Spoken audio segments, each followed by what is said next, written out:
Our morning call, live from the CNBC TV 18 headquarters in Mumbai.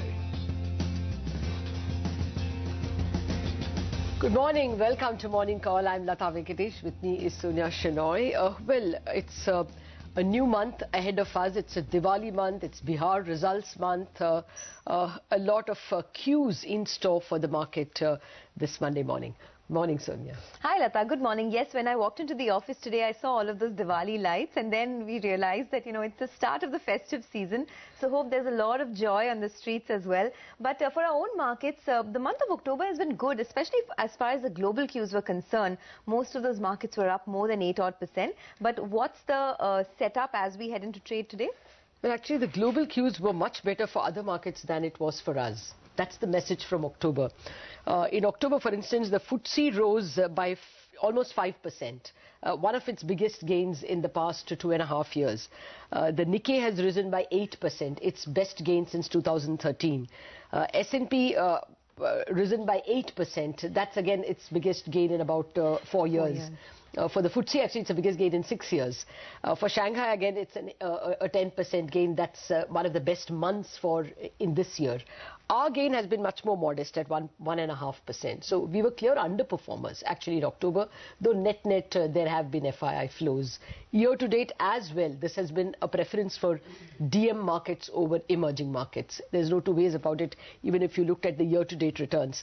As we get into trade for November itself, the Chinese PMI numbers are with us. They are 48.2 compared to 47.3 in September.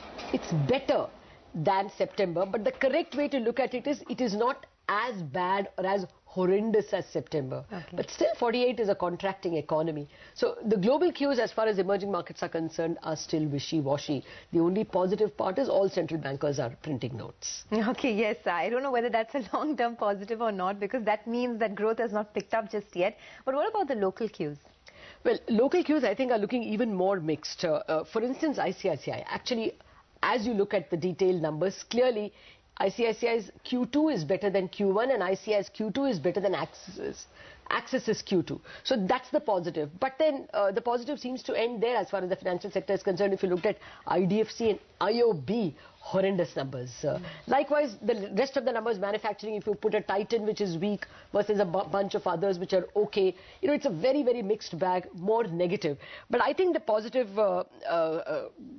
news really comes from your sector. Auto numbers for October are indicating that the festival season is slightly better. So really, you take it away. I mean, does it look like the past has been bad, Q2 has been bad, but Q3, besides Bihar, the other positive could be that consumption perhaps is ticking higher? Well, we've just got numbers from 3 companies so far, M&M, Tata Motors and from Eicher Motors. Eicher Motors always delivers great numbers, so no surprises there. But yes, you're right. In M&M, after almost 15-16 months, we've seen a double-digit growth as far as sales are concerned. But I just want to mention some numbers, Lata. On Friday, there was quite a bit of selling by FIIs in the cash market. There was almost 1,500 crores of selling. And there was big delivery selling in 2 stocks, L&T and ITC, post their weak numbers. So there was almost 450 crores of selling in L&T and about 350 crores of selling in ITC. So it seems like the weak earnings that we've got from heavyweights, whether it's L&T, whether it's ITC, whether it's Axis Bank, Lupin, all of this will keep the market upside, at least capped, at least in the near term.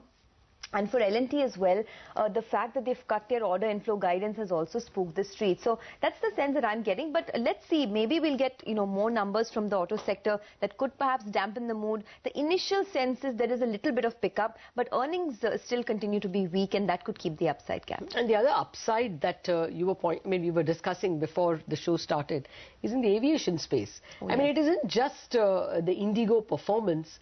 It's that Mr. Jhunjhunwala, after buying in SpiceJet, has now bought shares in Jet as well.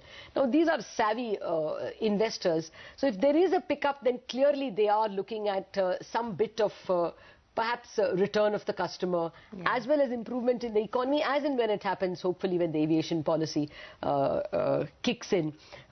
Those are the green signals that we can cling to this morning at least. Yes, we can. In fact, we'll talk about that during our top 10 segment. So let's do one thing. Let's just take our viewers through what they'll get to see on the show this morning, and then we'll get to individual stocks as well.